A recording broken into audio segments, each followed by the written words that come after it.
आज 30 मार्च 2023 की बाबा की साकार मुरली सुनेंगे। बाबा कहते, मीठे बच्चे, संग दोष संशय बुद्धि बनाता, इसीलिए संग दोष में फंसकर कभी पढ़ाई नहीं छोड़ना। कहा जाता संग तारे कुसंग बोरे। प्रश्न, बाप की कौन सी श्रीमत तुम्हें कौड़ी से हीरे जैसा बना देती है?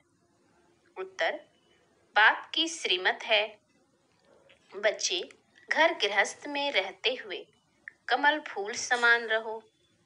जैसे कमल फूल को कीचड़ और पानी टच नहीं करता, ऐसे बिकारी दुनिया में रहते हुए बिकार टच न करे।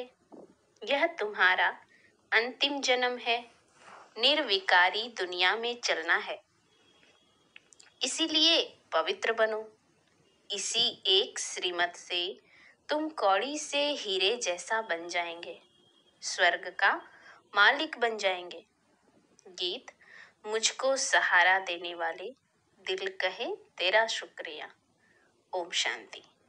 बाप ने समझाया है कि भगवान एक ही है, जिसने भगवती को रचा, बरोबर भगवानुवाच है। जैसे बैरिस्टरवाच, सर्जनवाच या फिर है भगवानुवाच। भगवान कहते हैं, मैं तुम्हें स्वर्ग का मालिक, राजाओं का राजा बनाऊंगा। यह है गीता। परंतु मनुष्य भूल गए हैं कि गीता का भगवान कौन था। श्री कृष्ण तो था स्वर्ग का नंबर 1 प्रिंस। इतनी ऊंच प्रालब्ध किसने प्राप्त कराई? ऊंचते ऊंच प्रालब्ध है राधे कृष्ण अथवा लक्ष्मी नारायण की। यह बात कोई भी समझ नहीं सकते हैं।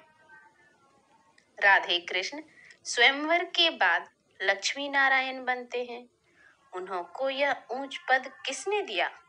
श्री कृष्ण कौन था? श्री नारायण कौन था? यह बातें तुम ही जानो। श्री कृष्ण को प्यार तो बहुत करते हैं, जयंती भी मनाते हैं। फिर जिससे श्री कृष्ण का स्वयंवर हुआ, उनकी भी तो महिमा होगी। राधे कृष्ण को तो इकट्ठा ही दिखाते हैं। उन्हों को ऐसा किसने बनाया? रचयिता एक निराकार को ही कहा जाता है। साकार को कभी क्रिएटर नहीं मानेंगे, इनकॉर्पोरियल गॉड फादर कहते हैं। लक्ष्मी नारायण सतयुग आदि में थे, अभी तो है कलयुग। यहाँ मनुष्य दुखी कंगाल हैं, राजा रानी तो है नहीं। स्वर्ग की तो बहुत महिमा है। कोई मरता है तो कहते हैं फलाना स्वर्गवासी हुआ। स्वर्ग याद आता है तो जरूर स्वर्ग कोई अच्छी चीज थी। नरक में जो मरते हैं उनको पुनर्जन्म जरूर नरक में ही लेना पड़े। जैसा कर्म करते हैं उस अनुसार यहाँ जन्म लेना पड़ता है। अब भगवान है निराकार ज्ञान का सागर, जिसको सभी मानते हैं। उसका यादगार मंदिर भी शिव है। ब्रह्मा विष्णु शंकर का चित्र देंगे तो कहेंगे यह ब्रह्मा है या विष्णु है। भगवान ब्रह्मा व भगवान विष्णु नहीं कहेंगे, भगवान एक निराकार को कहेंगे, वह शिव ही है। अभी तुम बच्चे जानते हो। हम फिर से लक्ष्मी नारायण भगवान भगवती बन रहे हैं। किस द्वारा? भगवान द्वारा। क्रिएटर बाप है, वह स्वर्ग का रचयिता है। जरूर उसने प्रारब्ध दी जो यह स्वर्ग का मालिक बने। चित्र तो तुम बच्चों के पास है। यह भी मनुष्य समझते हैं लक्ष्मी नारायण सतयुग के मालिक थे। सिर्फ यह भूल गए हैं कि लक्ष्मी नारायण छोटेपन में राधे कृष्ण थे। सतयुग में महाराजा महारानी थे तो जरूर उन्हों का बचपन भी होगा। उन्हों की यह प्रारब्ध जरूर स्वर्ग के रचयिता ने बनाई होगी। वह कब आया किसको भी यह पता नहीं। शिव का लिंग तो है, यह शिव का बड़ा रूप करके रखा है। वास्तव में कोई इतना बड़ा तो नहीं है ना, वह तो स्टार है, उनका कोई चित्र तो समझ न सके। यह सिर्फ पूजा के लिए बड़ा चित्र बनाया है। तो यह देवी देवता धर्म किसने स्थापन किया? नाम चाहिए। क्रिश्चियन, बौद्धि आदि सबको मालूम है कि हमारा धर्म फलाने ने स्थापन किया। उनका धर्म शास्त्र यह है। पहले पहले मुख्य बात ही यह है। इसीलिए बाबा चित्र बनवाते हैं, समझाने के लिए ही बनवाते हैं। आगे वाले चित्रों में कोई लिखत थोड़े ही थी।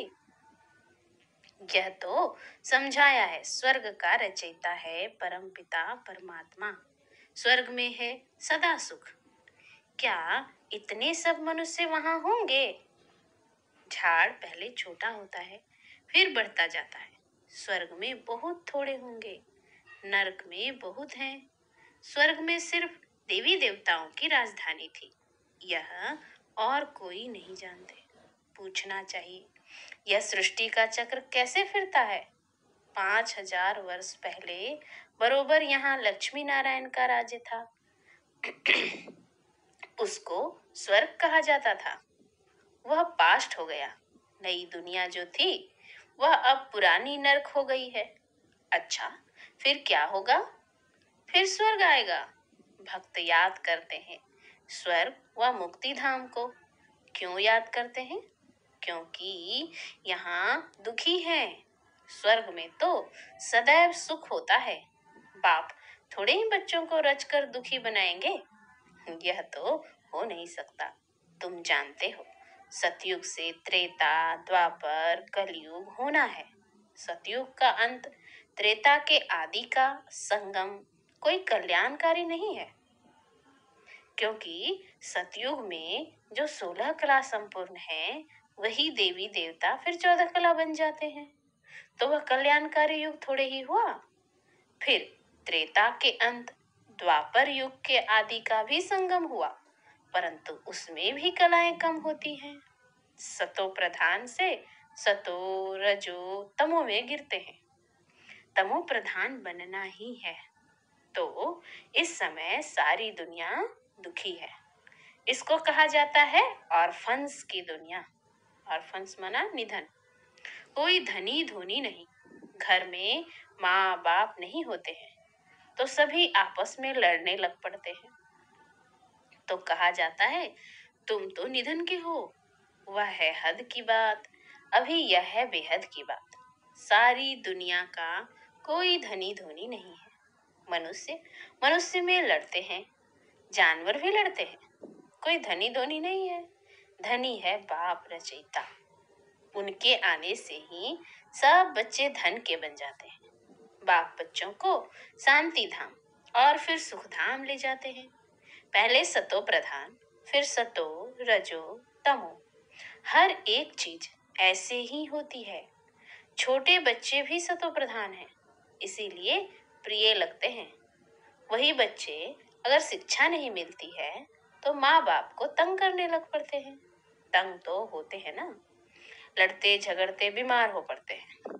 कोई को नुकसान पड़ता है तो यह भी दुख होता है ना। सतयुग में कोई भी दुखी नहीं होता, वह है ही सुखधाम। बाप बच्चों के लिए स्वर्ग रचते हैं, वहाँ सदैव सुख है। तुम जानते हो, यह बेहद की दुनिया नई थी, अब पुरानी है। देहली पुरानी और नई है ना।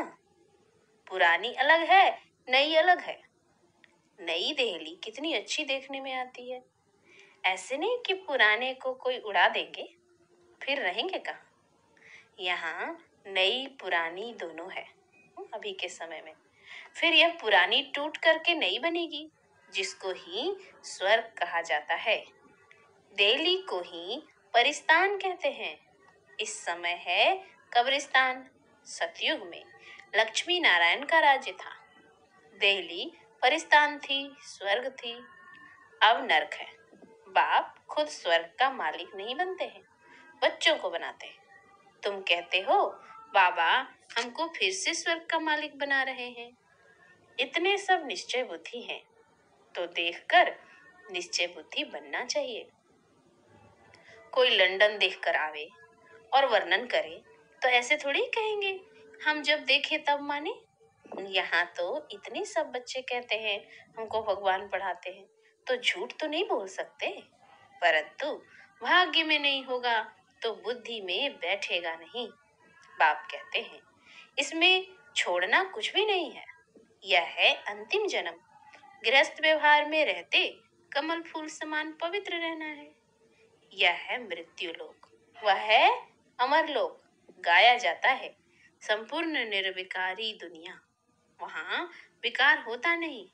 तो मानना चाहिए ना, बरोबर देवताओं की महिमा भी करते हैं।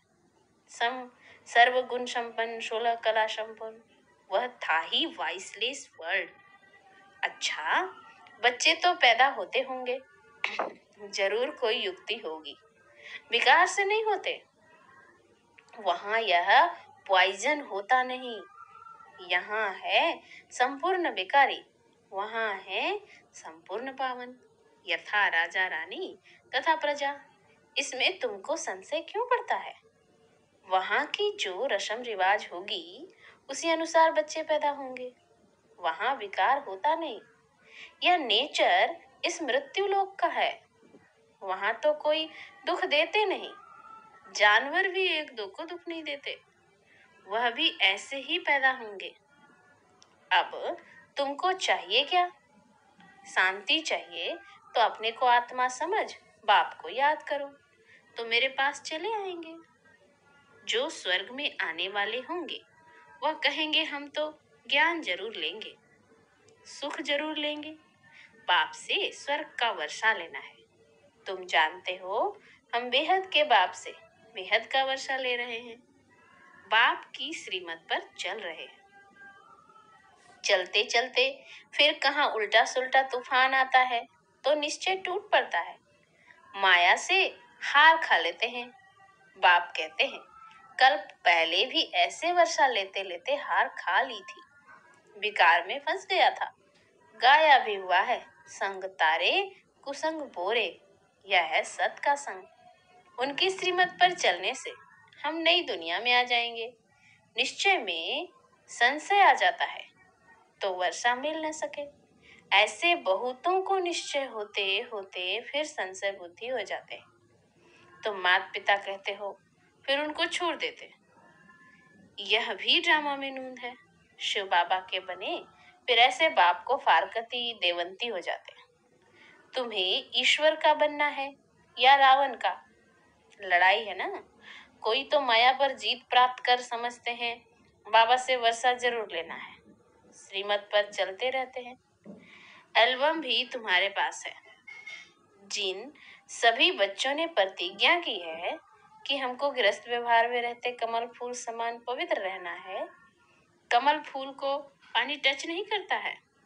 तुमको विकारी दुनिया में रहते हुए विकार में नहीं जाना है। यह है तुम्हारा अंतिम जन्म।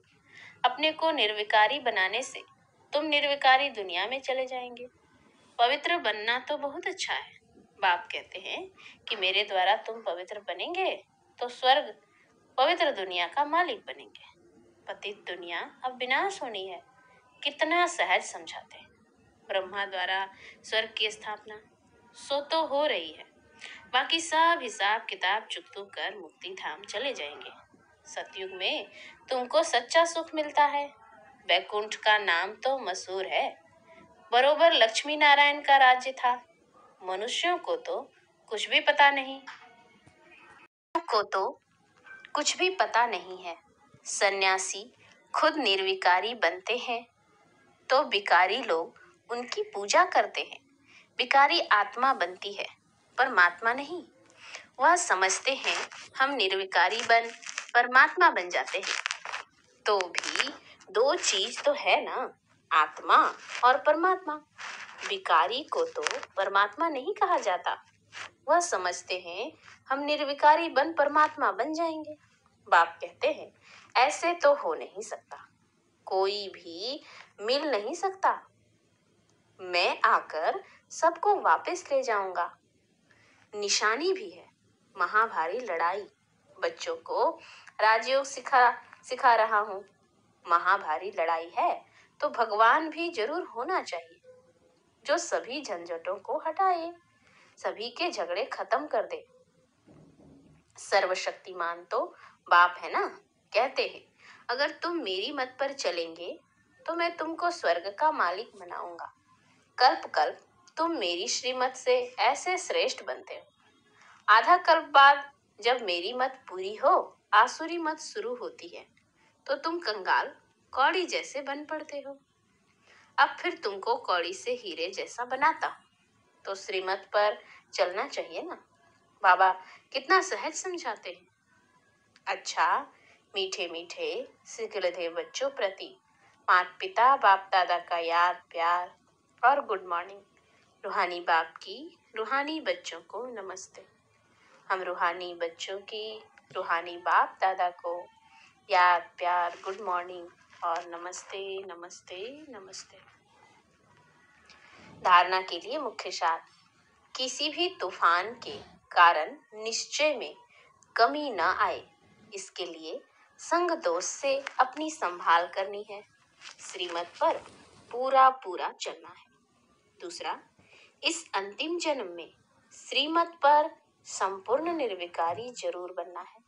विकारी दुनिया में रहते हुए विकार टच न करे, यह संभाल करनी है। वरदान, अपने हर कर्म द्वारा दिव्यता की अनुभूति कराने वाले दिव्य जीवनधारी भव। बाप दादा ने हर एक बच्चे को दिव्य जीवन अर्थात दिव्य संकल्प, दिव्य बोल, दिव्य कर्म करने वाली दिव्य मूर्तियां बनाया है। दिव्यता संगम युगी ब्राह्मणों का श्रेष्ठ श्रृंगार है। दिव्य जीवनधारी आत्मा किसी भी आत्मा को अपने हर कर्म द्वारा साधारणता से परे दिव्यता की अनुभूतियां कराएंगी। दिव्य जन्मधारी ब्राह्मण तन से साधारण कर्म और मन से साधारण संकल्प कर नहीं सकते। वे धन को भी साधारण रीति से कार्य में नहीं लगा सकते। स्लोगन, दिल से सदा यही गाते रहो कि पाना था सो पा लिया, तो चेहरा खुशनुमा रहेगा। अच्छा, ओम शांति।